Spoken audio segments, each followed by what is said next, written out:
Okay, this shout out is for the Bumpskey Show, and it's from Jerry Bumpskey. And I would like to wish the Bumpskey Show a happy 21st anniversary. Congratulations on being the longest running music, art, and weed culture show on the internet. Less views than a cat video on YouTube, but just as important. Peace, love, and rock and roll. Less views than a cat video. Hey, you can't compete with animals, man. Don't even try. They're just too cute. We're not. But I'm going to check out the Bumpskey Show.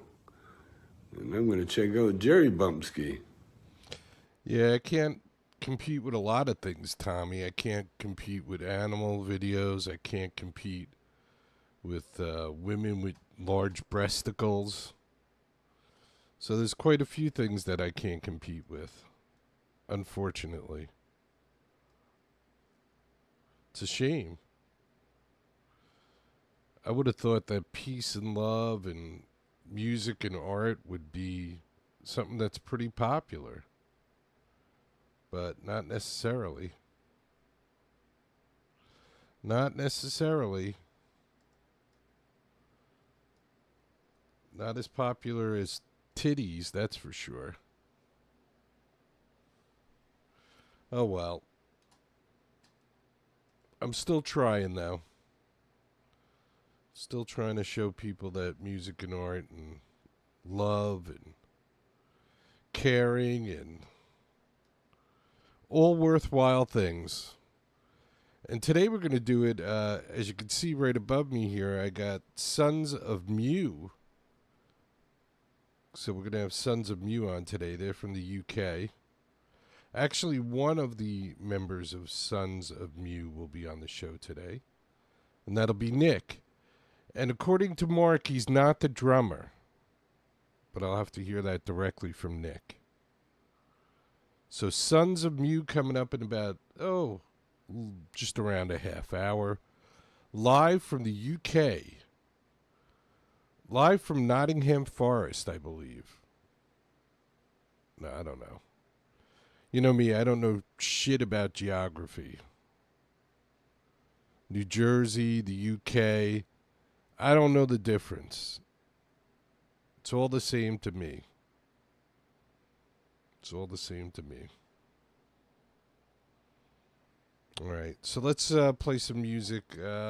Sons of Mew are, I guess, kind of like, there's so many genres of music now, it's just ridiculous. But I think they're space rock, but to me it's just psychedelic rock. That's what I think. Way too many.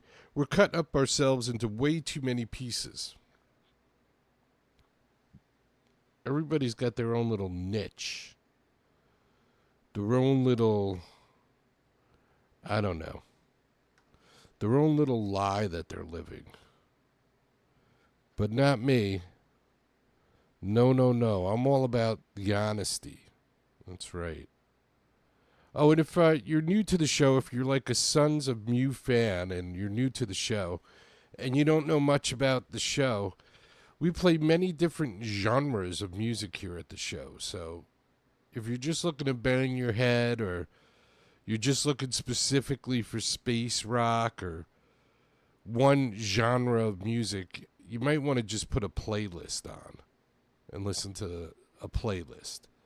But if you're looking to expand your mind and learn about new things and new music and all that muck, then you're in the right place. Because this is where we do it. We do all different kinds of music here. And this is Nicole August that we're doing. What's up, everybody? This is Nicole August, and you are listening to The Bumpskey Show. Hit it! Past the point of forgiveness, I gave it all that I had. I wish wish I never met you. I took the good with the bad. I took a chance on love when I thought all was dead. Fuck that girl, 'cause right now I'm sick to death in my bed. 'Cause this is what it looks like, to be honest. Because you don't know how to keep your promise. If you died tomorrow, I wouldn't miss you. I'd dance on your grave. Can't lie, won't lie, 'cause I won't put this pain on you. I want you to feel the way I do, and hurt the way I do. Want you to feel it, yeah, baby, feel it. All I wanted was honesty, but you took me for granted, baby. So swallow and choke on my honesty. Forgiveness, and your tired ass excuses. All the lies, they're useless. My honesty cuts through it. I took a chance on you, even when you had nothing. But that fake love we had, now I'm sick to death in my head. 'Cause this is what it looks like, to be honest. Because you don't know how to keep your promises. If you died tomorrow, I wouldn't miss you. I'd dance on your grave. Can't lie, won't lie, 'cause I won't put this pain on you. I want you to feel the way I do, and hurt the way I do. Want you to feel it, yeah, baby, feel it. All I wanted was honesty, but you took me for granted, baby. So swallow and choke on my honesty. I hear some say that you learn from these lessons. Yes. Walk away, the bigger person. But I could care less what they say. Doubt they ever had their hearts ripped out and put up on display. Why'd you treat me this way? Now it's my turn to humiliate you, yeah. Can't lie, won't lie, 'cause I won't put this pain on you. I want you to feel the way I do, and hurt the way I do. Want you to feel it, yeah, baby, feel it. All I wanted was honesty, but you took me for granted, baby. So swallow and choke on my honesty. Nicole August, and this is the Anti-Groupies. Voicemail.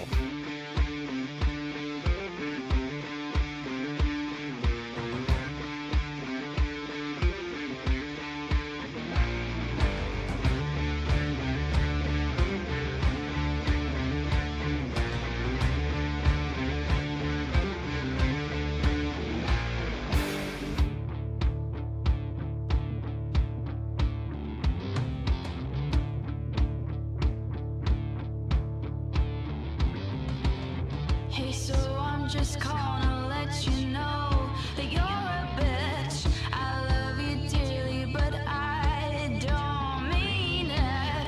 I'm just gonna make you feel sorry, cause I am just a narcissist. So here's my bullshit, I'm really full of it. Call me back when you get this. Call me back when you get this. Call me back when you get this. Call me back when you get this. You heard what I said, and you know that I mean it. If you think this song's about you, it probably is. You think that I'm sorry, so you go and call me. Save your voicemail for someone who gives a shit.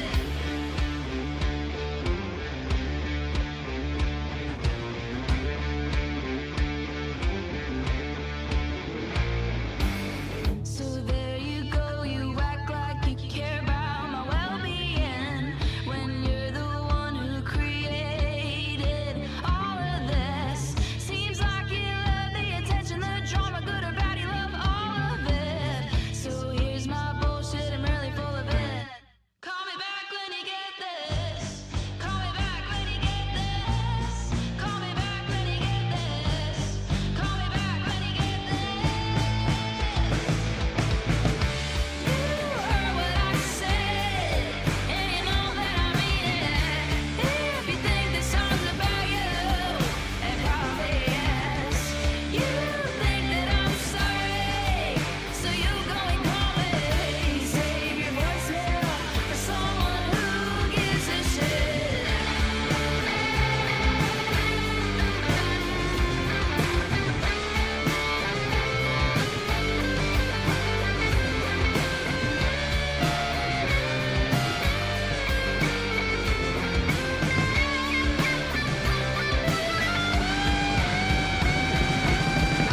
You heard what I said, and you know that I mean it. If you think this song's about you, it probably is. You think that I'm sorry, so you go and call me. Save your voicemail for someone who gives a shit. If you think this song's about you, it probably is.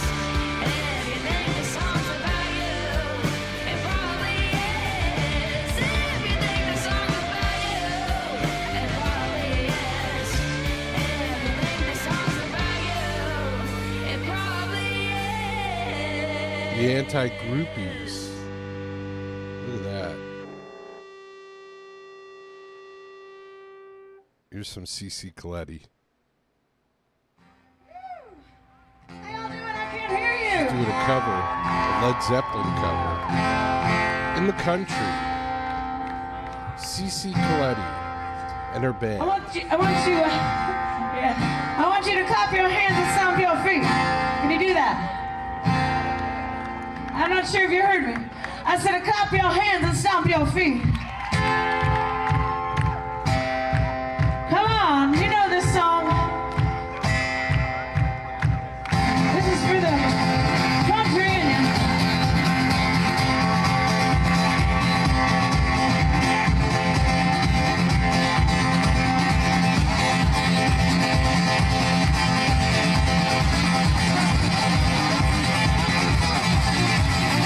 I can hardly hear you.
like a leaf is to a tree so bright.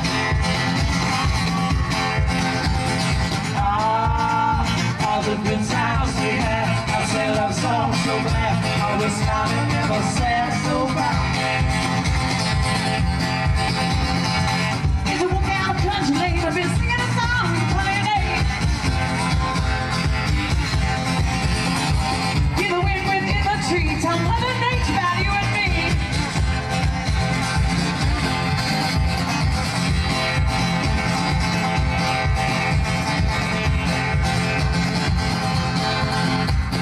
Well, all the sunshine so bright, from away the darkest night, what we choose is always right, so bright.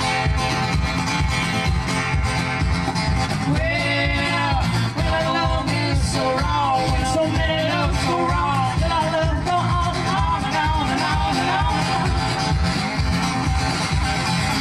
As I walk down the country lane, I've been singing a song, coming in. Hear the wind within the trees, tell Mother Nature about you and me.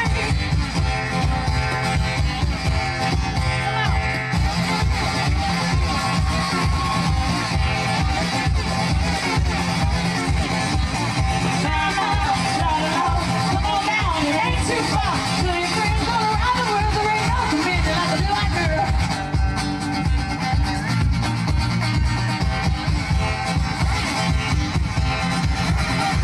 Oh, come on now, let me tell you what you're missing round them walls.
So pure, angels singing all around my door, so proud.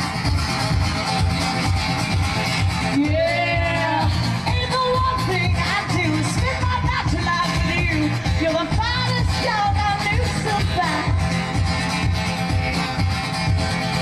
When you're old and your eyes are dim, there ain't no shit gonna happen again. We'll stick on walking down country lane and sing a same old song.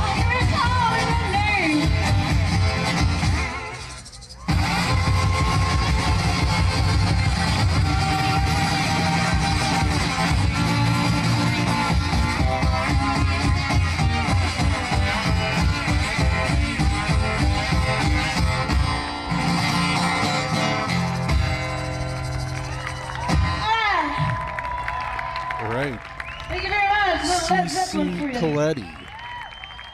We In the couldn't country. resist on this beautiful day in the country. In the country. That's right. I'm in the country of the United States. We're going to have a guest from the country of England, the UK. So we're looking forward to that. Nick from the Sons of Mew. Sonsofmew.bandcamp.com. if you want to check out the band before they get here. Before Nick gets here. It's not the whole band. It's Nick from the band. And Mark from Skidmark said that Nick is not the drummer. So he'll have to prove that to us. But Mark says Nick is not the drummer, Jerry. All right. We'll see. But that's coming up in a couple of minutes. So stay tuned. Don't go anywhere if you're a Sons of Mew fan. And if you're a Sons of Mew fan, maybe you like space rock. So let's do some Incubus Love Child. How's that? How's that? How does those apples? Let's see. I'm always a space whaling or Ghosts in the Synth or Beyond the Blue Event Horizon. Always favorites of mine. ARI. There's the new Speed Freak demo. So what do you say we just do some Beyond the Blue Event Horizon? How's that sound? And then maybe we'll slip another one in too. But here's Beyond the Blue Event Horizon. Incubus Love Child. IncubusLoveChild.com. Check it out. Skidmark.org. Check it out.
Love Child. Beyond the Blue Event Horizon. And IncubusLoveChild.com, that's the website.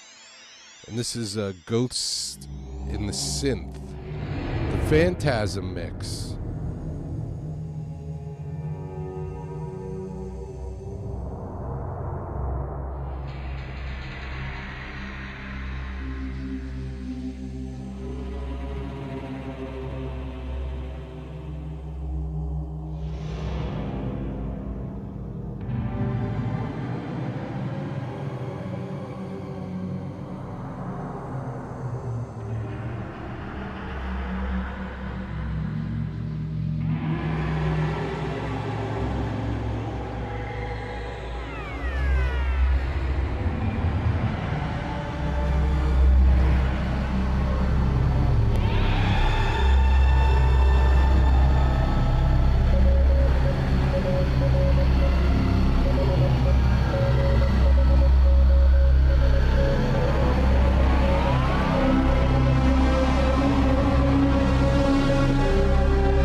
Ghosts in the Synth.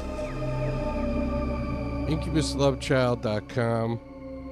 Let's do some High Leaf. This is High Leaf. They played this past weekend, and this one's called Vision Quest. High Leaf. HighLeafBand.com. Vision Quest.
High Leaf.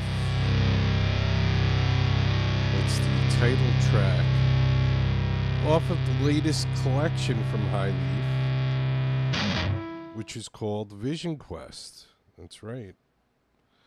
Vision Quest. Go to highleafband.com. Check out High Leaf. We're hanging out waiting for Nick from Sons of Mew.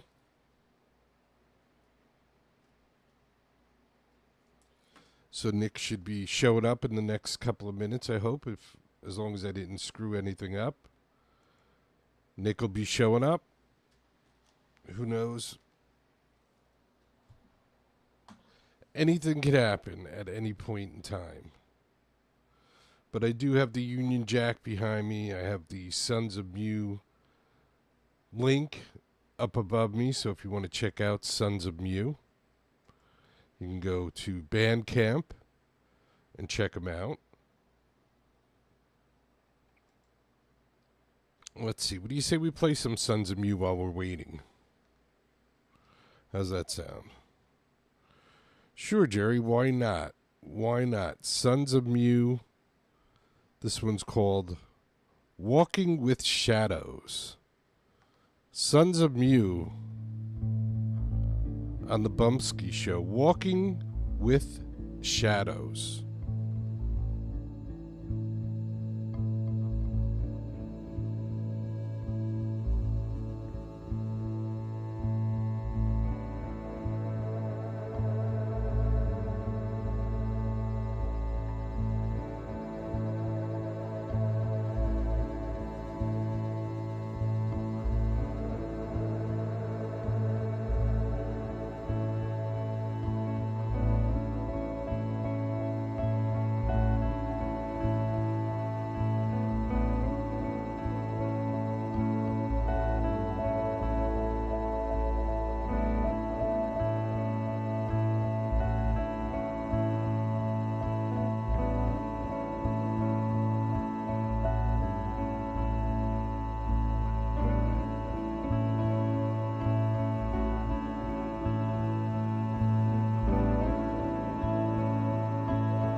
All right, Sons of Mew. Unfortunately, Nick from Sons of Mew is having an issue getting in. I mean, I tested it with Bumpskey. I just tested it again. I was able to get in. So I'm going to try and create a new chat room and see if we can get Nick in. I feel bad. Nick's been trying to get in and hasn't been able to get in. So let's see if we could just create a whole new room and see if we can get Nick in on that. I hope I can figure out how to set everything up again. Unfortunately, it'll take a second or two to get everything set up. So that was Sons of Mew. Let's see. Create a room. Room name. Let's do Sons. Well, we don't want to give it out to everybody, right? Let's do this.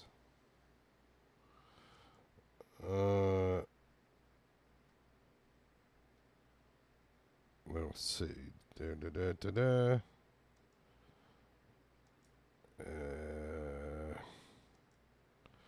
All right. Where's the link? Where's the link? All right. Let me see if I could send it over to Nick and see if we can get Nick in on the show. I really feel bad. Like I said, I tested it. I tested it with Bumpskey. So I did everything possible to try and make it as simple as possible. But you know how that goes. It never works. Technology, you gotta love it, right? You gotta love it. It never works. Or it never works when you want it to work. Or as easily as you think it's gonna work.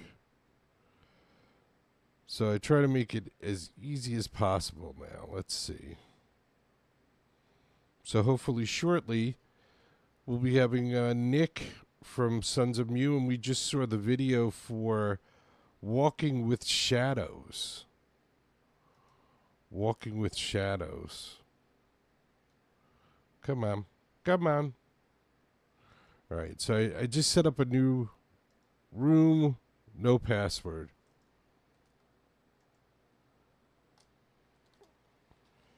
Try that, no password. All right, let's see if we can get Nick. Or maybe Donald Trump is blocking it. Because we got to blame Donald Trump for everything. So maybe it's Donald Trump's fault. Who knows? I don't know. Whose fault could it be? Could it be my fault? I guess. Let's see. Enable directors, microphone, blah, blah, blah, blah. All right. So now what? So now I gotta get in here somehow again. I forgot how to do that. Oh boy. Oh boy.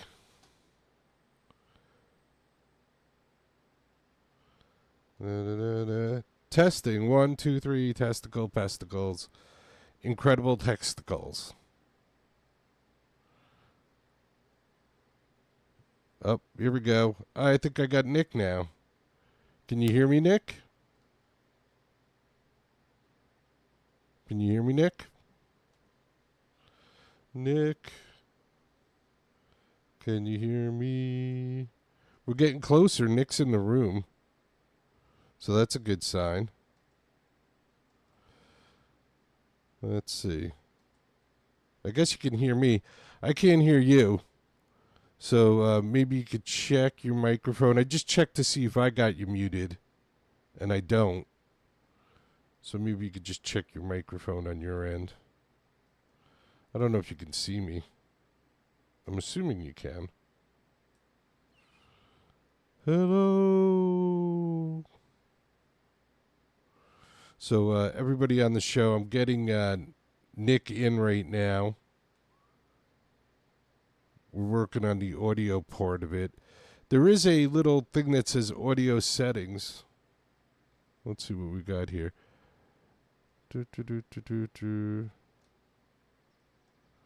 So maybe if you go into your audio settings, I see you got a MacBook Pro microphone, but not seeing. Yeah, no. I know. I used to use Zoom and all those other things, but this kind of is integrated for this, but I guess nobody really knows much about it. But I'm seeing it definitely identifies your audio device as a Mac Pro. I'm just wondering if you have it like muted, or because I do not have it muted on my end. I checked that a couple of times. I got your volume turned all the way up. Bummer. It's a bummer. Technology. Those aliens on Mew, I'll tell you. You would have thought they could have got this technology a little bit better. I don't know what happened. We're struggling. We're struggling, Mew, continent of Mew. There is a way to chat. Hold on, let me just bring that up. So I do have Nick in on the show. If you guys watching the show, you can see me and Nick doing technical stuff. But basically, I can see you, but I can't hear you.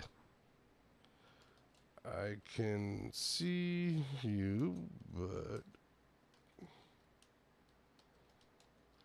So it appears that we're like almost there. And like I said, I've checked everything, like all the muting on my end. It's definitely not muted. And it's showing that it sees your microphone as being a... Yeah, I know. You know what? Maybe we'll just have to try and do this some other time as like a Zoom thing, and I'll bring you in through Zoom.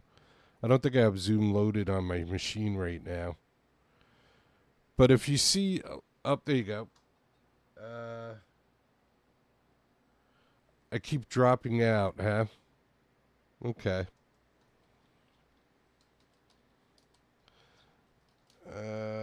Let me see if I have Zoom loaded. Hold on. Maybe I could do something real quick. Zoom. Zoom.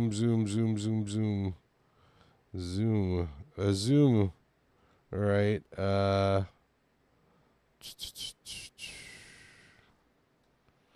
Let's see what the hell this is. I haven't used Zoom since the pandemic. Let's see. Email or phone number. You got to be kidding me. All right. And I paid for it too back then. I had like a whole room, and we used to run stuff. And all right, let me see if I could log in real quick. Let's see. Password. Good luck on that one. Let's see if that works. Nope, that didn't work. See if that works. Nope. Let's see if this works.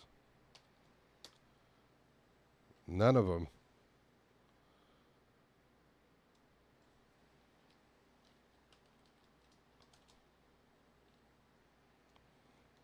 All right. I got one more try. Nope.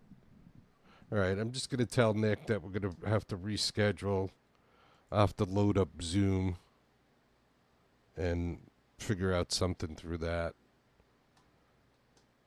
What a bummer. I don't know why it's an issue, but it is. So, all right, I'm going to have to apologize.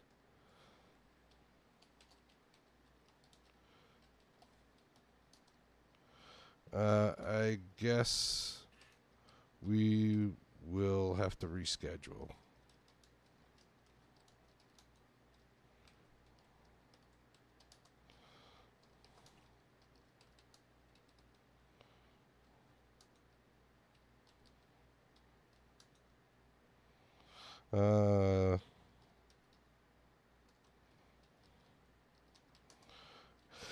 And let you know. Let me try to send join on my phone 1 second. Okay. Okay. Give that a shot. So we're going to see if Nick can join through his phone. And maybe that'll happen. I don't know if he has an Apple phone too or not. And I don't know if he could see me. That's the other thing. It sucks because before I had like everything set up. Let's see. Share a screen. Share a website with your guest. I don't know. All right. Nick's giving it a shot. What do you say we do some, let's do some Sons of Mew while Nick's giving it a shot. Okay. All right. I'm going to do, I'm going to do 7-8 Lemonade, I think. Let's do that. And maybe when he comes back, we'll find out why it's called 7-8 Lemonade. All right, Sons of Mew. Sons of Mew. How do you kick somebody out of here, too? That's the other thing I don't get. Oh, well. Nothing ever works when you want it to. That's what I always say. Nothing ever works when you need it to. So we go on. Sons of Mew.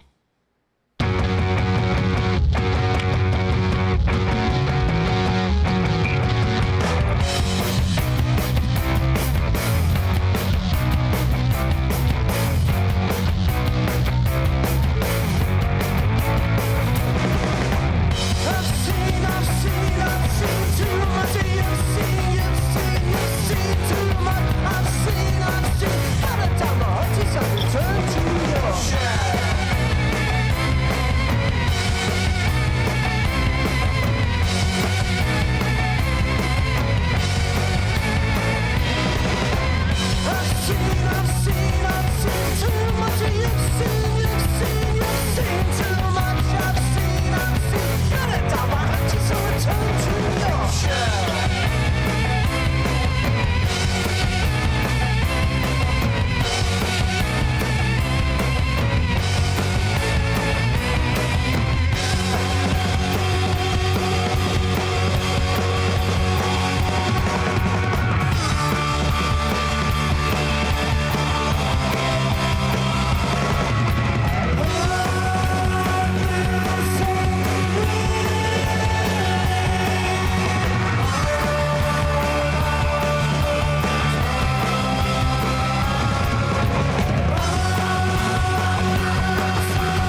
All right.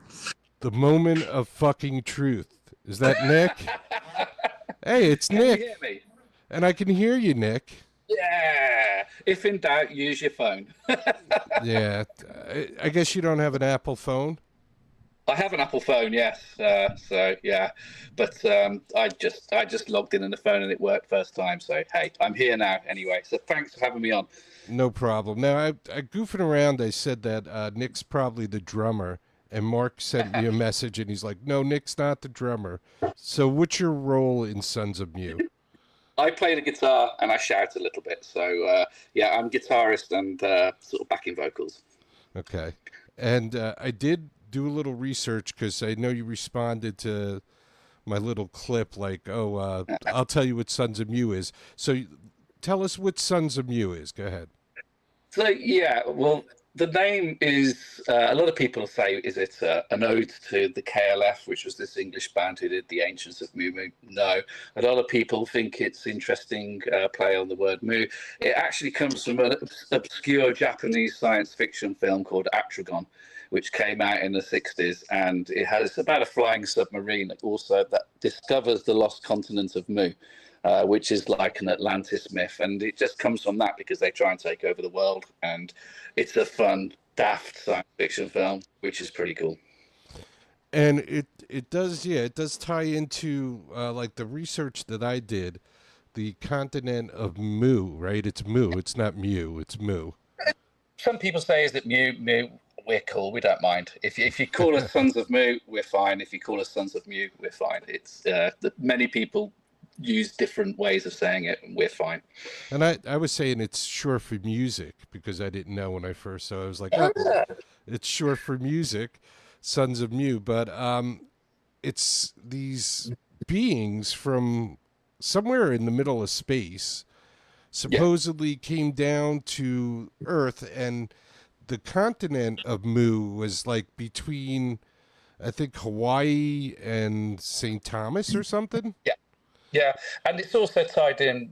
I mean, it has similar themes like the Atlantis mythology, the Mu mythology. So it's kind of that kind of lost continent of superior race of highly advanced people, which feeds into sort of like cool science fiction films. So yeah, it also looked very good in a font when I started messing around with logos and I put it in a font. I thought, that looks great. And we started the band and didn't even have a songs. And I made some stickers, and everywhere I went, I was putting Sons of Mew stickers just to sort of get interest into the band. Now, I saw you guys, at least, from what I read on the interwebs, it looks like 2018 was the start of the band.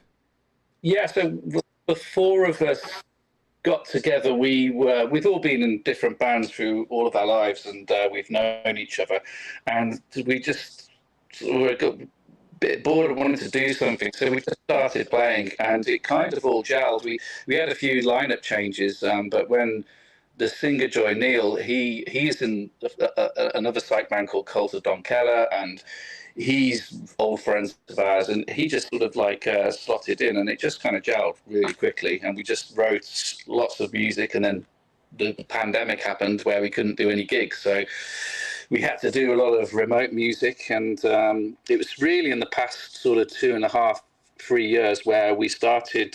We had Pete Morley who joined on drums along with Ben, bassist Neil, and myself, and we just started playing at some of the psych festivals and psych parties down south with other great bands, and it all just fell into place, and we seemed to sort of get a nice little following together. So yeah, it's been quite a good couple of years. For those of you in the United States, they have this like culture in the UK where like some guy will set up like a festival in his barn, and it's festival season, and a lot of bands will travel. Like Sons of Mu, their merch girl Mark, I think met you guys at some of the festivals, right? Yeah. So yeah.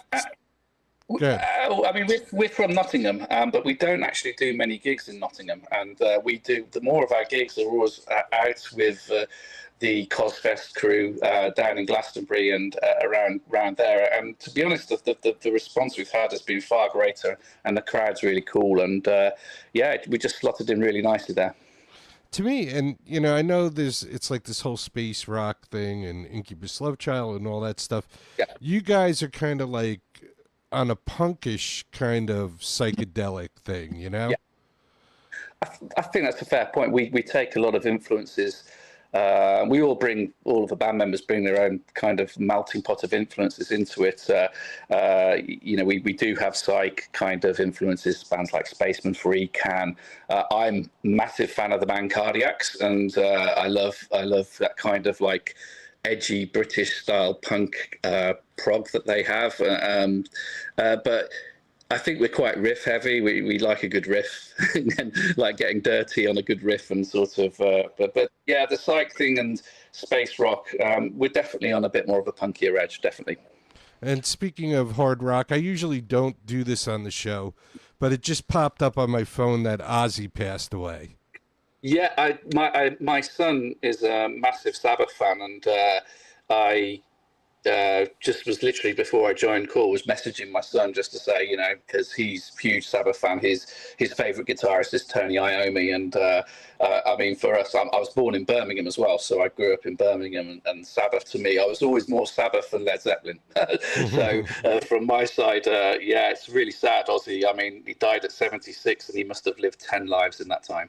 Yeah, and I'm glad he got to go out the way he wanted to go out. Yeah. He really wanted to get this last show in. It was a big deal for him.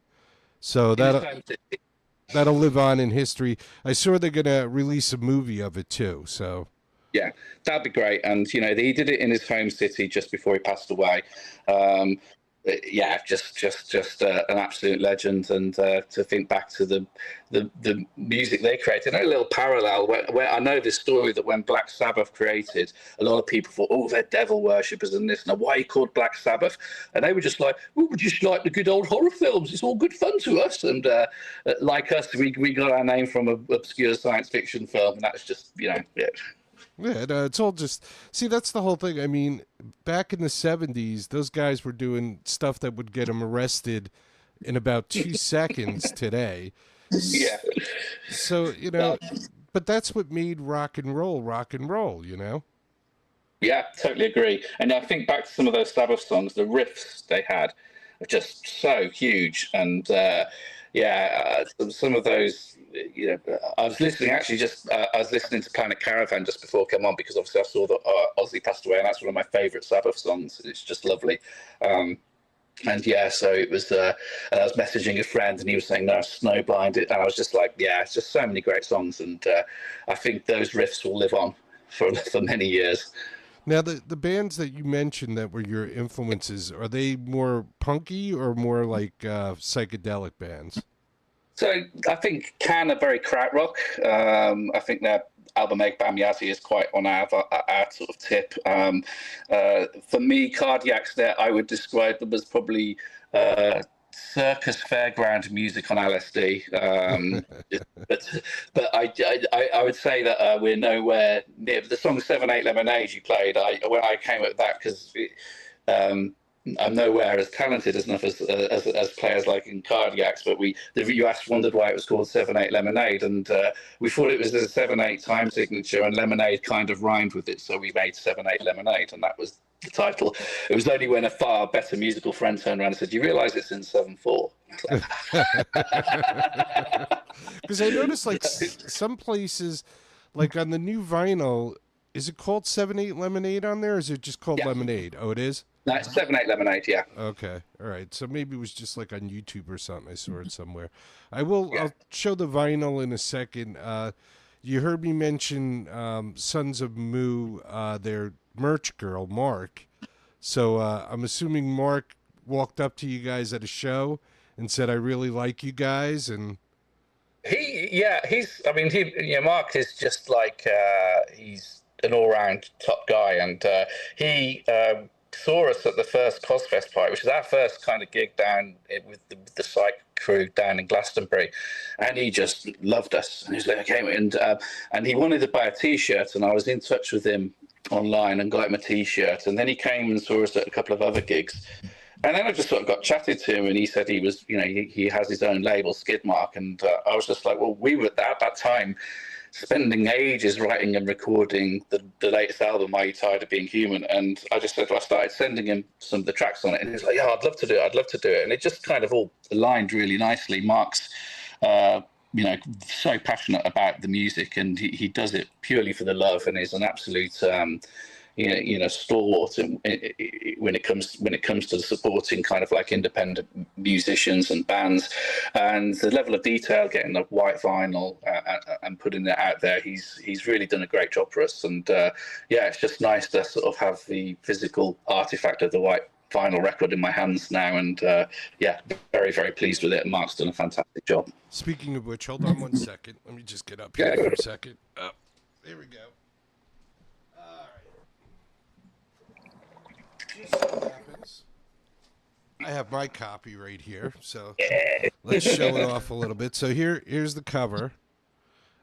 Thanks to Mark and Skidmark for sending it to me, because the problem I have is I'm broke. I'm a working man.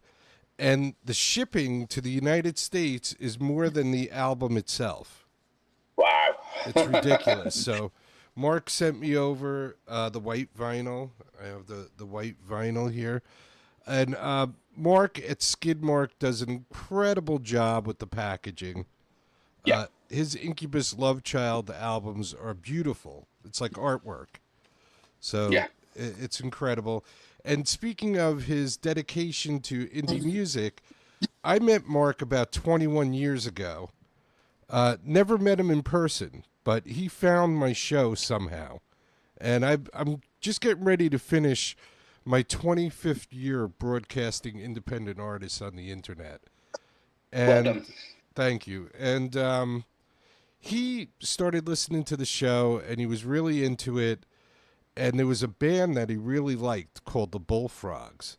And he kept on saying to me, Jerry, can't you just give me the songs? And I promised the bands that I would never give away their music. It's not mine to give away.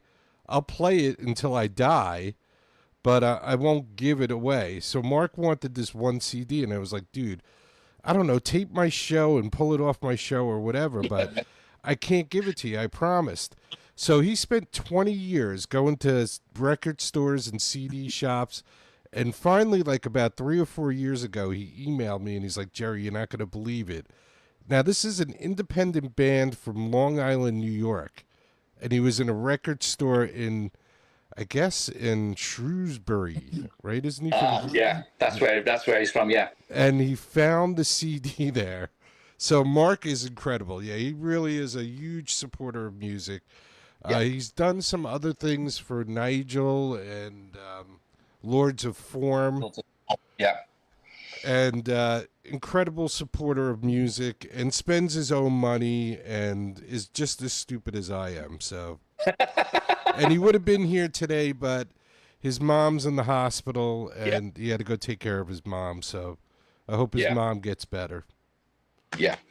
Something we all have to deal with, though. Our parents get old, and we're going to have to deal with it ourselves. We're going to be old, and people are going to think we're a pain in the ass. I'm only 63, and people think I'm a pain in the ass. So, no, good, and congratulations on 25 years. That's quite a milestone. Yeah, if you want to record a little, congratulations thing and send it to me, that would be awesome. We'll do. Hopefully with all of the band next week, so I'll try and do it with all of us, and I'll try and do a kind of a that'd be Just great. take your cell phone and do a little Jerry, you dick, congratulations video. Jerry, you wanker. Thank you for playing our music as well. It's great to hear that it's being played over in the States. I love like all different kinds of music, except for I will put the caveat of rap and like some of the poppy country music. I like some of the older country music, but some of the glossy poppy country music I can't deal with. And violent rap. I don't mind rap, but it's just like that bitch ho rap I can't deal with. You know? Yeah. So we I think Yeah, sorry, gone. We play everything on the show, so it's not like a playlist. So if you like Sons of Mew and all you're going to get is like punk or all you're going to get is space. So that's kind of what makes us different than just going on Spotify and playing a playlist. Yeah, yeah. That's important because you're kind of bringing, you're an independent voice and you bring all of the music together, and that's important. Like I said, in our band, we pull our influences. I'd never say we were just punk. The last song on the album is quite ambient. It sort of draws a lot of notes from ambient music and we electronica and things like this. So from our side, we try and pull influences from all over the shop and not try and pigeonhole ourselves into one particular genre or type of music. And that song's called "It Never Stops," right? I played that the other night, which is a really great song. I mean, I grew up in the '60s, '70s. Yeah. So my dad would listen to like Paul Anka and Frank Sinatra and all that stuff. Around me, I'd be hearing all that '60s rock, like Zeppelin and all that stuff. My brother was more into like singer-songwriters like, Jim Croce and stuff like that. So I was getting bombarded from every genre of music, and I loved it all. Like I've seen everybody in concert. It was amazing. Like one week I'd be seeing Olivia Newton-John, and then the next week I'd be seeing Pink Floyd. Yeah. Wow. I think that's a really important point from my side. My point, I was very fortunate to have an older brother who would get all the cool records, and being the younger brother, I'd be able to kind of listen to a lot of cool music at a younger age than most of my contemporaries. But I remember my brother had a huge amount of David Bowie records. And when I was like from 10 upwards, we'd listen to them all the time, and that music stayed with me all my life. But it's been funny how I think back in my earliest musical memories of listening to those kind of records, and having spending our pocket money on 7-inch vinyl records at the weekend and stuff like this, and it's been very fortunate to have kind of music as part of my life ever since I was a really small child. So it's been important for me. And for me, it's always been about like music is social. Okay, music, weed. Here in the United States, I live in New Jersey. Weed is legal in New Jersey. It's all social things, like when I was a kid, like I was saying, one week I'd go see Olivia Newton-John, the next week I'd be seeing Pink Floyd, because sometimes I didn't even know, like my brother drugged me to No Nukes in 1979 to see Bruce Springsteen because I didn't give a shit about Bruce Springsteen. But I went because I knew it was going to be a party. I knew when I walked through that curtain at Madison Square Garden, I wouldn't be able to see the person next to me because there was so much pot smoke.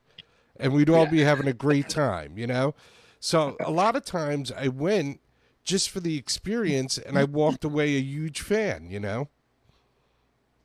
I think that's important. When I think back to the greatest gigs I've been to, I feel like I've been taken by that band on a journey, and I've been part of something. And I mentioned a band my particular favourite band called Cardiacs, and some of the greatest gigs I've ever been have been at their gigs. Sadly, the singer's passed away now, but when I was much younger, I felt like I'd been on an emotional roller coaster through those gigs and come out of it having an experience. And those kind of things really, really stick with you. And whether it's other bands that those experiences that live music is able to give you is just insane. And when we play live, we try and make it like we don't play live often. We do 5 or 6 gigs a year because we'd rather play really good gigs than playing pubs here, there, and everywhere. And when we do, we try and we leave everything on stage. We don't try and sort of hold back, and we try and really sort of an old school being, you talk about like you're listening to people like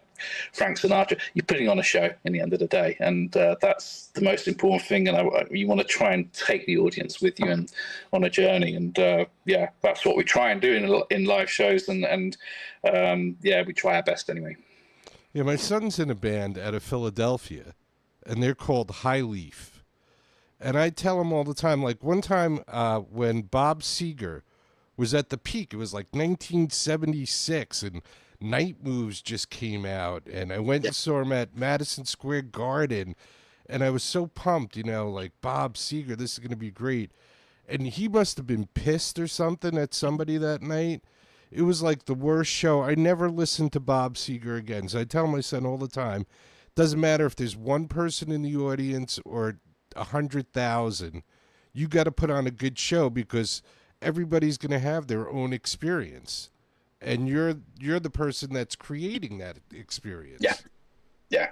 I can tell you a funny story. I was fortunate when I grew up, I joined a band with my brother that I was like, do I do a law degree or do I tour with the band? And I ended up touring with the band and not doing the law degree, and moved to Nottingham where I live now, and joined and was in the band with my brother and some really close friends. And second gig we did in Nottingham, the promoter had cancelled it without telling us, and this is in the early 90s. So we turned up at this pub venue, and the landlord was like, well, look, if you want to play, feel free, but it's like a Tuesday night and in the gig room. So if anyone turns up, you're lucky. So we just thought we'll treat it as a rehearsal. So anyway, we set up, we start playing as like, oh, let's just treat it as a rehearsal. No one in there, playing in front of a room full of nobody. And suddenly this crowd of about 20 people walked in into this pub. And we thought, great, we've got an audience. So we started playing. And this crowd walked right up to the front of the stage, stood there and stared at us vacantly like this. And we were playing, and I was getting a bit freaked out. What are these people doing looking at us? Then one person turned to the person next to them, looked at each other, and started to sign to them. The other person signed back. Basically, there was the School of the Deaf had come to this pub as a sort of, I think, like college or something, and they walked in and we were playing. So our second gig was in front of a room full of 20 deaf people. So, but we still tried to put on a show. I'm sure they could still feel the vibration too. Exactly. So that, that's what it's about too. It's just about the vibe, Yeah. And even if, like, I tell my son, if you're missing notes or whatever, I don't know. People in the audience don't know. You just got to keep on having a good time, man. Yeah, I think that I say the same thing to my son. My son's far more talented guitarist than I would ever be. He's got the real potential to be something special. But I just say to him, like, you just got to try and seize it and enjoy it. And he's studying music performance as well, so he's gonna have a lot more musical knowledge than me. Hey, some of the best musicians had no knowledge, so yeah. Sometimes it's creativity, sometimes it's knowledge. It's just sometimes it's the right mix of different people with different skills. Yeah, I totally agree. And I'm not a guitarist who's going to get on stage and start noodling, playing solos or like super fast. That's just not my style. I like playing heavy riffs. I like it where I like the spaces in between music just as much as the noise as well. And the song you talked about, It Never Stops, we try and leave, when we play that live, we try and leave so much space to just give it that kind of, let the song breathe almost. And I think that's just as important. I can't remember which musician said it's not about the notes you play, it's about the notes you don't play. And sometimes that has just can have as much impact when you're playing live. And fans don't realize that, but sound is all about putting sounds in different frequencies where it belongs. Like when they do mixing and stuff, like my son's into mixing and all that stuff, and he'll go, oh no, yeah, that's something hurts, Dad. That's exactly right there. That's what you need to. And it's amazing. Like I started to learn some things because I have video and audio from 25 years ago that sounded like shit. So like even with you guys, I took your live stuff and I did a little mixing on it, ran it through the EQ just to get some of that muddiness out of a couple of the videos that were up on YouTube. And I'll play one. This might be a good time to do it. And you can tell me if you hear any kind of difference in what I did and what you guys already had. Cool. Let's see. Which one's... Oh, you know what? I don't think it was Think Tank, though. Think Tank's one of my favorites. Let's see. Sons of Mu. Sons of Mu. All right, so let's see. I think 7-8 Lemonade, that was a live one. Think Tank up on YouTube isn't a live one, right? That's a... It is a live one, but what we did was, as we recorded that live, Ben, who does all the mixing, he did just put 7 or 8 mics in the room and did a live mix, which then we could kind of sync up with the video. So all of the mixing of the album was done by Ben Lappin, the bassist, and he's done just a sensational Yeah, job. I don't think I touched that. Is it Dopamine or Dopamine? Dopamine, yeah. Dopamine, that's a live one, right? Yeah. All right, so let's do that one. You're not going to be able to see the video, but you'll be able to hear That's cool. it. All right, you ready? You want to give a little background behind this, or you want me to just hit it? No, Dopamine was actually the title of our first album, which we kind of recorded with the original lineup. And Dopamine's kind of like a gnarly 2.5-minute punk song. But Neil, these fantastic lyrics came up with. Just some of the lyrics in that song are superb. And yeah, give me dopamine, give me my dopamine hit. So yeah, play it. Okay, let's go. Here we go.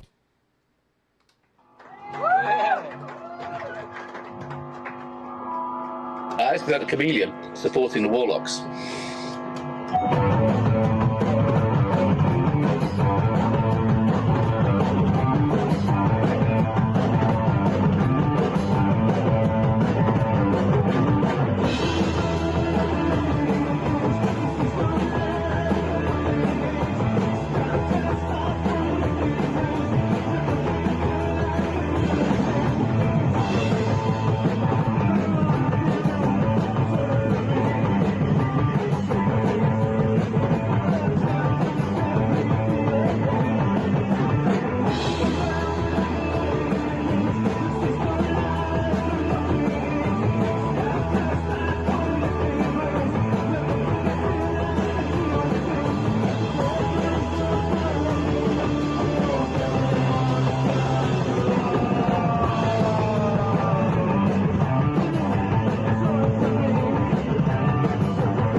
All right, so that's Dopamine. Hold on 1 second. Yeah, no worries. All right, we're good. Go ahead. Yeah, that was us supporting the Warlocks, I think. Famous, I think, San Fran psych band. Yeah, the Warlocks, wasn't that the original name of the Grateful Dead? I think you're right, yeah. Yeah. I'm pretty sure that was. Now, did you hear a difference in the sound on that, or no, not really? It's hard because I'm on the phone speaker, so Yeah. It's very, with the compression of the phone, it'd be really hard for me to make a difference. So why don't you introduce the rest of the guys in the band? Yeah, so I'm Nick, I'm the guitarist, and then we have Neil Marsden, who's the vocalist, and he also does all the synths and keyboards. On drums, we have Pete Morley, who also does backing vocals, and on bass, we have Benedict Lapin. He's the great bass player, and he also does all of the mixing and recording for the album. So he put in an absolute shift to get that album where it is. So yeah, we're a 4-piece, and we try and make a lot of noise for the 4 of us. Now, I think you said that you and the bass player were like the original 2. With originally, yes, we had a different drummer, and then when we started, before we were even called Sons of Moo, we were just sort of getting together and jamming, and then the singer who we were jamming with just it wasn't working out for whatever reason, and Ben had the idea of he was in bands with Neil, the singer, before, and he just got him to come along and played him a mix of some of the tune we were working on, which was the very first song of our first album, a song called "Falling Down in Flames." And we played it him, and Neil came with some ideas, and we literally got in the room and played the song, and he played straight away, and it just kind of all gelled, and it really worked. So it was, I think Neil just went at the end of that first practice, shit, have I joined a new band? Like, yeah. So you guys never actually recorded anything with the original singer? No, we did a couple of things, but it was before we were called Sons of Moo. So it was just like it was only when Neil really joined that we started really working on the songs and then getting the name, and that was like it all progressed from there really. And Neil joining was the catalyst of the acceleration of the ideas. And what's the writing process like? You guys all write your own parts, or? It varies. We have our own space, which is our own studio space. We just walk in. It's all set up and jammed. And Ben's got it like everything's mic'd up. So every rehearsal we can just do a quick mix of. And so Ben will often have an idea, or I'll have a riff. Like I'm just trying to think of the song "Mugshot" on the new album. Ben had that riff in his head, and the Neil and Pete couldn't come down and rehearse, so Ben got me down to the studio, locked the doors, and made me learn the riff over and over till I got it done. So then we nailed that and did like a mix of it, sent it to Pete and Neil. So when they came down and we started working on it. Neil takes the mix away. Then by the next rehearsal, he's come down with lyrics and this. So it kind of becomes like an evolving process. But the ideas come from me, come from Pete, come from Neil, come from Ben, and we just kind of like bounce them off each other. So some of the songs. Marshmallow, the first song on the new album, has been an idea we've had for 4 or 5 years, and we never quite got it anywhere. And it just kind of one day we went back to a mix, listened to it, and went, "Oh, there's an idea in there," and we managed to kind of lick it into shape. But yeah, we try and capture as much as possible, and that really aids the writing process to try and sort of come up with ideas.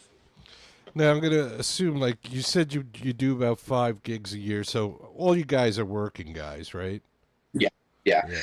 We all work. I mean, we've all got paying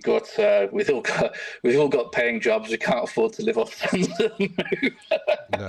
But for us, it's like when we got together originally, it was like we want to enjoy ourselves and we want to get shit done. That was like the thing when we were cool. That was the sort of like motto.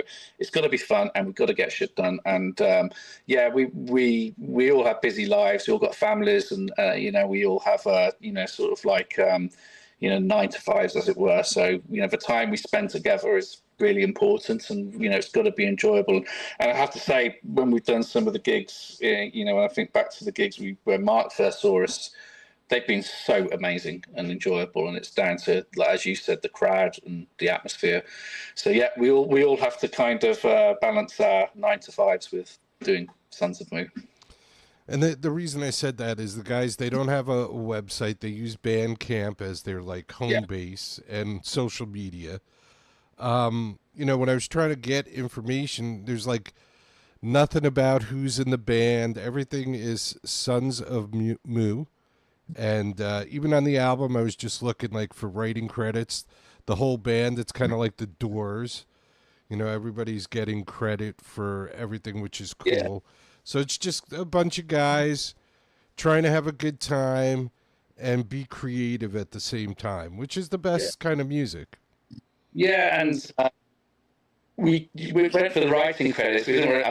Some of the songs kind of overlapped when we had our original drummer, so it seems like Sons of Moo is a catch-all for any past, present, future people that join the group and are part of our creative process. So for us, it's like also adds a little bit of mystique, which isn't a bad thing. Yeah, no, not at all. I mean, Most of the time, people have too much information out there, so it's nice Yeah. when you don't have like what you had for breakfast posted. So I'm glad to see that. Yeah, we're not like. I mean, I don't think there's much ego in our band at all, and that's a good thing. We put a lot into it, and we get a lot of enjoyment out of it, and the creative process is important, and the end result, thanks to Mark having the physical artifact in your hand to say this is us, is it's an absolute joy. Yeah, and my son is 38 years old, so he's in a band now for, I don't know, 15 years, and it started out as one name, and now they're High Leaf, and it's a whole process, and he sells insurance for a living, so that's not how he makes money, and it's just to be able to be creative is basically, and that's what a lot of bands now are, and I think we're going to see music come back big time because the people that are really doing it, I mean, everybody's doing it, and with effects, anybody can sound good. I could sound good. But I've always said the way you could tell a good band is go see them live. And that's it. There's nowhere to hide. There is nowhere to hide except all of my effects pedals, which mask my attempts at playing guitar and make the sounds stranger. But no, that's an important thing for us. It's like, live, we've got to be able to stand out live, and we've got to be able to, and I think that's where Mark first, was really taken with us, was because he saw us live and he was just like, yes, you've been the best band I've seen all summer. And I was like, blimey, that's a hell of a compliment. So it was like, got a lot to live up to now with it when we sent him the mixes for the record. So, but fortunately he loved it. And he's done a fantastic job with the record. And that's amazing about Mark too, because Mark is more of a band in the box kind of guy. Yeah. He plays, most of the time I think he's playing rhythm, but sometimes he'll play lead and he's singing, and then everything else is pretty much either, a recording or some kind of synth pedal he's hitting off or something like that. But, and I know he's always wanted to do the whole band thing, but it is so difficult when you're not making money for a living to explain to your wife how you're spending, or girlfriend, how you're spending hours and hours with other people, and there's no monetary gain from it, Oh, I say that to my wife. It's like, if this is the midlife crisis I'm having, it's not a bad one. I could be cheating on you, or I could be in a band. Your choice. Well, as the old saying, isn't it? It says, my fear in life is when I die, my wife will sell my guitars for what I said they cost. That's the truth, right? Are you a guitar collector? Do you have a whole bunch? Or? I've got 10 at the moment. That's pretty good. So, I mean, unfortunately, I work in the music industry as my day job, so I kind of have, I do have a little bit of access to some stuff. But my main gigging guitar, the one I use, is the Fender Jazzmaster. It's like a 90s Japanese Jazzmaster. I love it. And I had the bridge replaced, so it just locks the tune, and it's a fantastic guitar.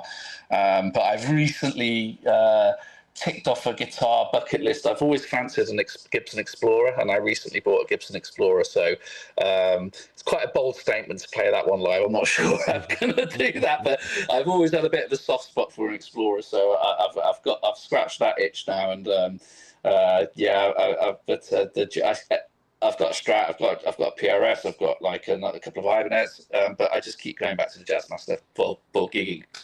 Now, For me, would you guys ever do anything like Britain's Got Talent or? What they say, we've got great faces for radio, so I don't know. I think we've kind of there is like this sort of culture in the UK. We have things like Battle of the Bands and stuff like that, and it's not really for us. I don't think we used to have a website, but to be honest, most of the traffic we were getting coming to us was either YouTube, Facebook, and Bandcamp, really, and that's where we were getting. So I didn't bother spending the money on keeping the website going because we're just not getting the traffic. And to be honest, even the streaming platforms like Spotify, the returns are so ridiculously small. It's just about having the music easily accessible there. But I'm a vinyl collector. I love records, and for me, that's that holding of a physical record, the sleeve notes, the picture, the artwork. That's for me really important. Me too, definitely. I don't know if you've seen, I do play vinyl on the show, and we play all the digital, the video, so we try and play all kinds of media on the show. And I love the vinyl too. There's just something about putting the needle on vinyl that makes it so much better. Yeah, it's the. I go back, like I said at the start, when I was used to be a kid and getting pocket money and going to town to buy a record. That was like my kind of that was amazing as a when I was growing up. And then when you become a teenager, going into record shops and being able to buy. I always remember buying when I was about 15. Walked into a record shop and bought Axis Bold and Love by Jimi Hendrix and taking it home, and I just loved the cover, and I thought, well, I took it home and listened to it back. So for me, that record is important. So that was your first record that you can remember buying? Oh no! The first one I remember buying was a song called "Our Friends Electric" by Tubeway Army, Gary Newman. I was about 8, and I loved that song, and my brother was into a band called Boomtown Rats, and he was listening to those all the time. But I got into Gary Newman, and I just bought every Gary Newman record from about age 8. Gary Newman Cars, right? Yeah, that's the second record I ever bought. I remember Gary Newman. I was when I was a little kid, really young, 45s were big. Yeah. I don't know if it was Sugar by the Archies or something like that, probably 1969, somewhere around there. And then the first album, I got a job, and I was making, I think, $7 a week, and a cassette cost $7, I think. And wow. I used to walk around town with a boombox on my shoulder, my whole childhood. Every Christmas, I'd get a new boombox. And I'd take it into the woods and drink beer and smoke weed and play music. So, but the first cassette I ever bought was probably Kansas Left Overture. And like I said, I've seen everybody, not as far back as the 60s, but the 70s. Like, I've seen Neil Diamond, I've seen Aerosmith, I've seen Kiss, I've seen Springsteen, all in their prime. The Stones, Pink Floyd. It's funny you say Neil Diamond. One of my favorite live albums of all time is Hot August Night by Neil Diamond. Yeah, Neil Diamond was the shit, man. He was good live. Astonishing album, brilliant album. Nice. Yeah. But yeah, and that's why you got to be open to all different kinds. I say great music is great music. People still listen to Beethoven. So I play bands that were around for 6 months and now they're gone. But that doesn't mean the music still isn't great. The music lives on. That's it. Yeah. So that's what we're trying to do here. Like, a lot of the music that I first started playing, like I have this band from Iceland that these 15-year-old girls sent me a cassette 25 years ago. I think they just broke up, but it's a band called Mamut. And basically they were around for like 20-something years. That's really cool. And, there's that's why the physical copy of a record is so important, because that's how once that you have that record, that's it. Your music lives on then. So regardless of how long we're all shuffling around, that becomes the future. That music then just lives on forever. That's the truth. All right, I guess you got to go to work tomorrow, huh? Yeah, tomorrow I've got work. What are you, behind the scenes in the music industry? Or? I work for a company that manufactures recording studio equipment. So we build. One part of the company builds synthesizers, and the other part we do recording studio audio interfaces. So I've worked in music technology for 25 years now, or longer even now. 27 years now, so I've been working in the music technology. So yeah, that it's in the industry I love, and for me, it's like I qualified as a sound engineer back in the mid to late 90s, and of course, there's no sound engineer jobs, so I started getting into music technology and working building computers to make music, so audio computers, and then started sort of working away, and then all that time later, I'm managing kind of like managing Europe, Middle East, and Africa for a company that builds synthesizers, studio gear, and stuff like that. So you got to talk to the owners, and you want some of your gear on the longest running show on the internet. See, you and I are nerds, okay? Yeah. Okay, because here's the scoop. Check this out. You want to know how Bumpskey started? Go on, then. I do this show from a condominium in New Jersey where Les Paul used to live, Mahwah, New Jersey. Yeah. Okay, so I live in the town that Les Paul was in.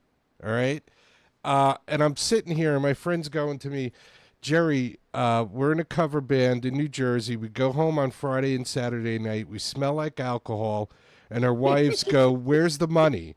And we don't have any money to give them. So I go to him, well, how can I help you guys? And he goes, well, I'd like to be played on the radio, but nobody will play us on the radio because we're not the Beatles or the Rolling Stones. And I go, well, I can play you guys better than the radio. I can play you worldwide. And he's like, get the fuck out of here, Jerry. You don't know what you're talking about. And I go, no, listen, at work, because I was a computer guy, I did desktop support and I ran IBM mainframes until every dickhead out of college now has a computer science degree but doesn't have any idea what they're doing.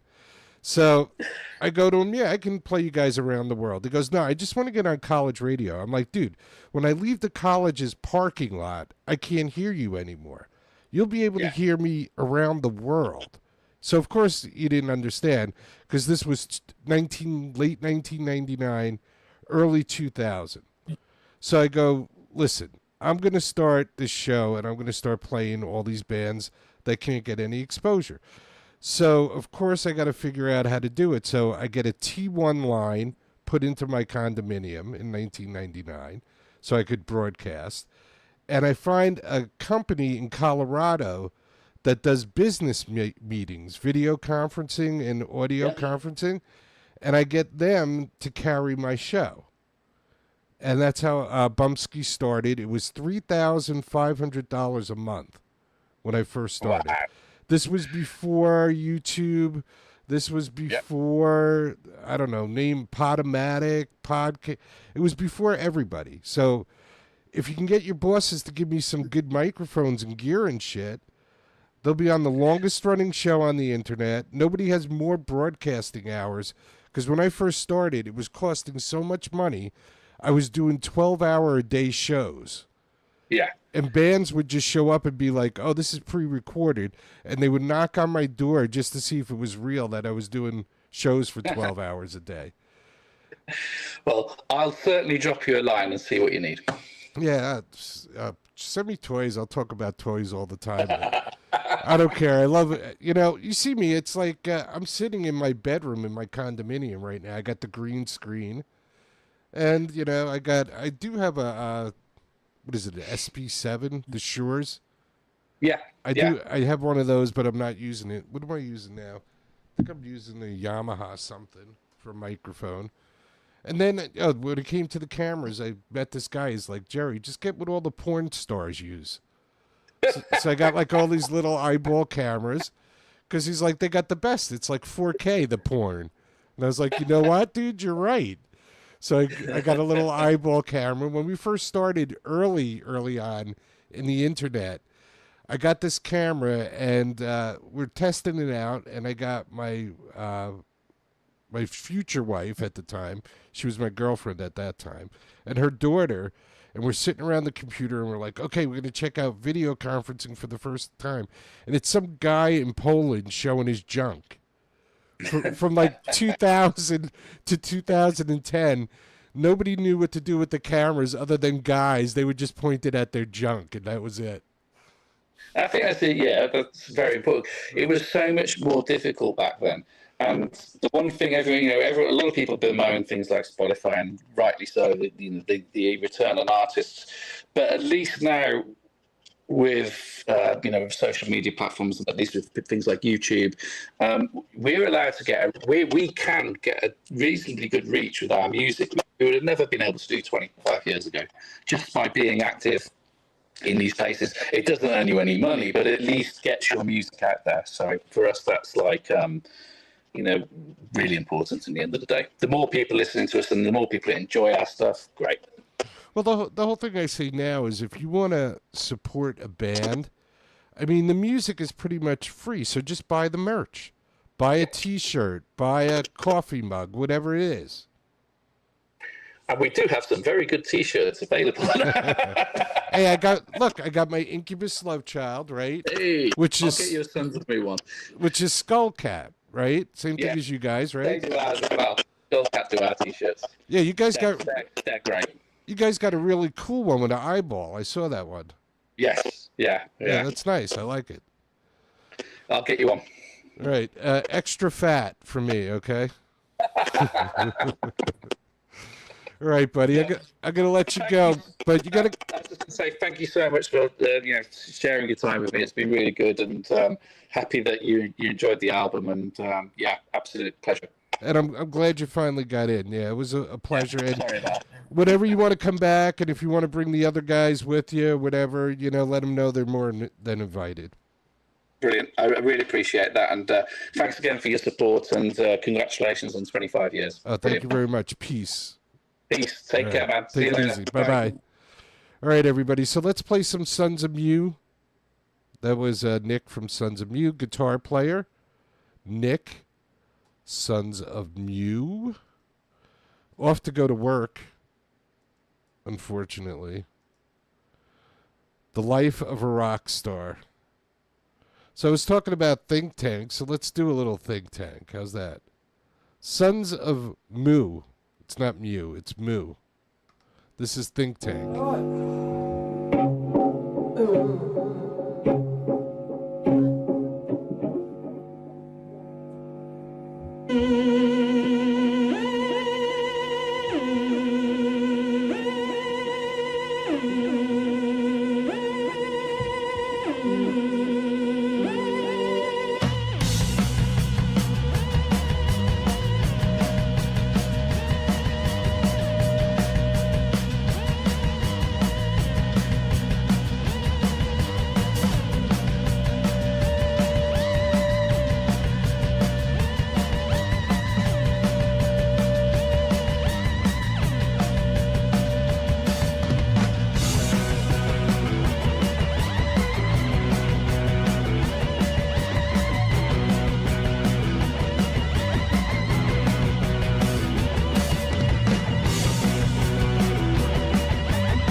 All right, that was Sons of Moo, and this is Neil Fox. The real NeilFox.com. The good in us.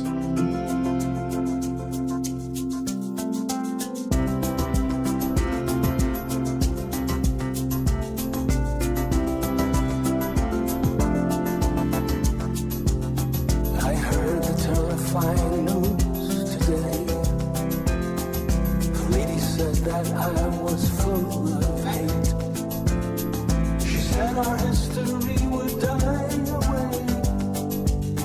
She said that we were never really great. And then she said I'd never be her brother.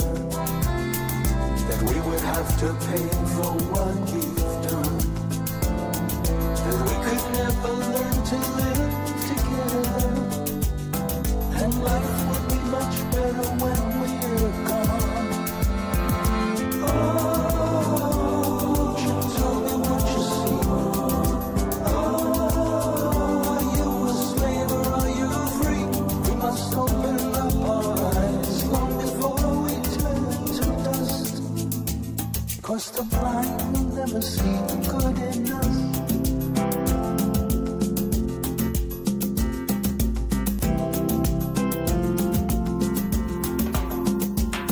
Then someone said it's in our DNA, embedded in us from the very start.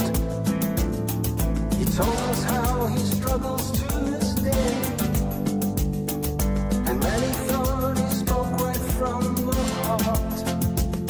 Then once again the lie was resurrected.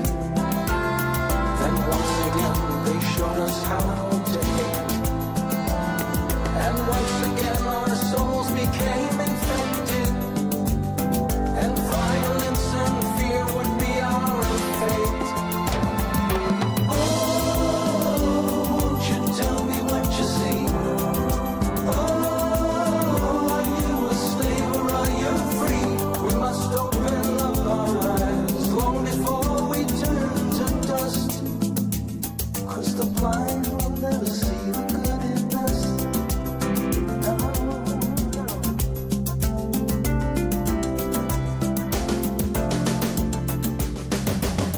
From childhood through to college graduation, they teach them there are things not to discuss. Hypnotic and myopic education, and the blind will never see the good in us. A wise man said don't judge them by their color. We need to see the character within. All races have their villains and their heroes. You only need to look beyond the skin. Oh, won't you tell me what you see? Oh, are you a slave or are you free?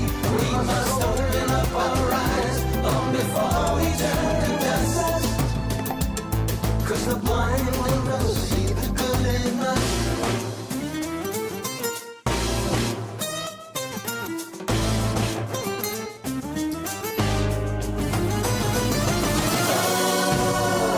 Won't you tell me what you see?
you see. Tell me what you see.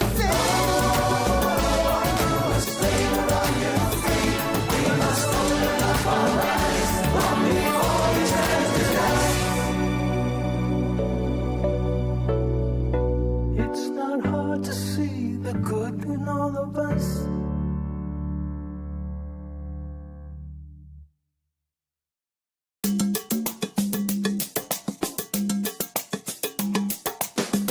Neil Fox, the real NeilFox.com. That's right. Good in us. Neil Fox. Neil trying to spread the word about the good in us. We're trying to spread the word about the good in us. It's in there. All you gotta do is reach down deep. It's in there. The real NeilFox.com. Check out Neil Fox. The good in us. The good in us. Well, wasn't that a great show, huh? I always love having somebody on the show. It's always good to have somebody to talk to. Nick, Sons of Moo. Killer. Killer interview. Great guy, good time. Much love. I could feel the love. And he was a trooper. He tried. He tried to get into the show. So, Nick is a trooper. Guitar player. Songwriter. Sons of Moo. Go to bandcamp.com. Type in Sons of Moo. Go to skidmark.org. Better yet. Go to skidmark.org. Sons of Moo. Make sure you get their latest. Buy their t-shirt. Help support the band financially. Right? Right. Buy the music. Buy the merch. Even if somebody gave you the music and you like it, go buy it. This way they'll make more. It's not that hard. Easy concept, right? Oh, look, I left my lava lamp all the way on the other side of the room. Let me bring it back over here. I can't believe I did that. Jerry, what's wrong with you? Jerry, what's wrong with you? You left your lava lamp. You left your words over on the other side of the room. There. That's a little better. Get your shit together. Had a very nice time with Nick. Sons of Moo. Sons of Moo. All right. Don't forget, be good to each other. Take care of each other. Love each other. Respect each other. If you can't do all of that at once, start with respect. Once you respect somebody, then you could probably care about them.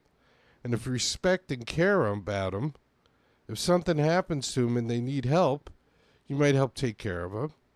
And then if you respect them and you care about them and you help take care of them, you might learn to love them. And then look at that. You're a human being again. You've gotten back all those things they try to take away from you. Good for you. I'm damn proud of you. All right? Sedite? Sedite. God willing, I'll be here tomorrow.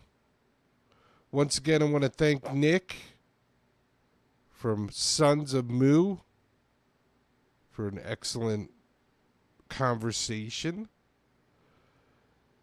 Peace, everybody out there.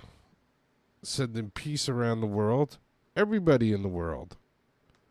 We want everybody in the world to get that peace and love. And always remember and never forget. It's chicken party time.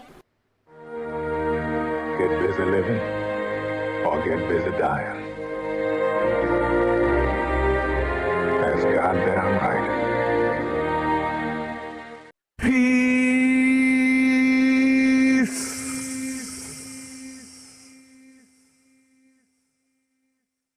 If you could stand for our national anthem, that would be fantastic.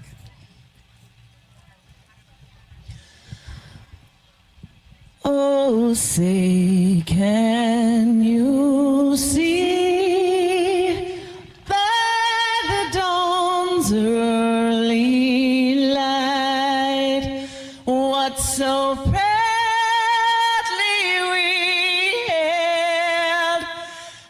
at the twilight's last gleaming, whose broad stripes and bright stars through the perilous fight o'er the ramparts we watched were so gallantly streaming, and the rockets' red glare, the bombs bursting in air, gave proof through the night that our flag was still there.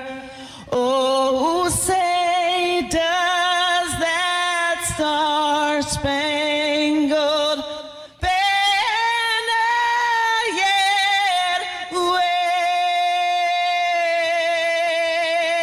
wave for the land of the free